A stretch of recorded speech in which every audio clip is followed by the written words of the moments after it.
Sir मेरा नाम विनय सोनी है। मैं सेक्टर 81 गुड़गांव का रहने वाला हूँ। मुझको यूरिन करने में बड़ी परेशानी होती थी, रुक रुक कर यूरिन आता था और भारीपन हो जाता था। मैं परेशान हो गया था।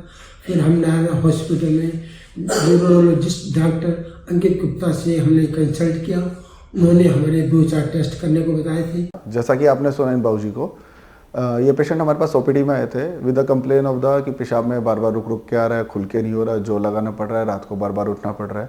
जब एग्जामिन किया था बाबूजी का ब्लैडर पाल्पेबल था। तो और डीआरई में जब डिजिटल रेक्टल एग्जामिनेशन किया तो उसमें बाबूजी का प्रोस्टेट ग्रेड 3 लग रहा था। तो बाबूजी को समझाया आपका प्रोस्टेट बढ़ा हुआ है और काफ़ी समय की दिक्कत है, जिसकी वजह से पेशाब धीरे धीरे इकट्ठा हो गया है। तो हमने बाबूजी को ओपीडी बेसिस पर कैथेटर डाला और 22.5 ml 10 से 15 मिनट में यूरिन आ गया था। तो बाबूजी को समझाया गया कि आपका ऑपरेशन होगा, पर आपके कुछ टेस्ट होंगे। तो बाबूजी का जब अल्ट्रासाउंड कराया गया तो उसमें बाबूजी का प्रोस्टेट काफ़ी बड़ा है, 125 ग्राम। और साथ में बाबूजी का सबसे बड़ी चीज़ थी कि ब्लैडर के साथ एक डायबिटिकुलम था, वो भी काफ़ी बड़ी कैपेसिटी का था।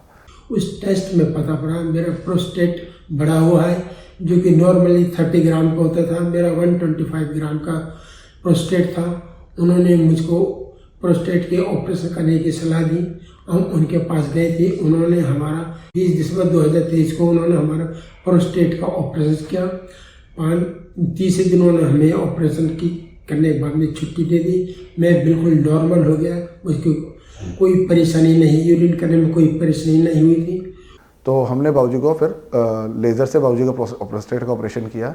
और उसके बाद फिर बाबूजी का ऑपरेशन के तीसरे दिन पे हमने जब उनका कैथेटर निकाला तो उसके अंदर हमने देखा कि बाबूजी सिम्टम्स में काफ़ी रिलीफ था बाबूजी को। उसके ऑपरेशन के दूसरे सप्ताह में जब हमने बाबूजी का वापस यूरोफ्लोमेट्री पेशाब का धार का टेस्ट बोलते हैं और अल्ट्रासाउंड कराया तो बाबूजी का पेशाब का धार काफ़ी अच्छा था। उनका जो क्यूमैक्स था वो 35 था, जो एवरेज था वो उनका 17 था।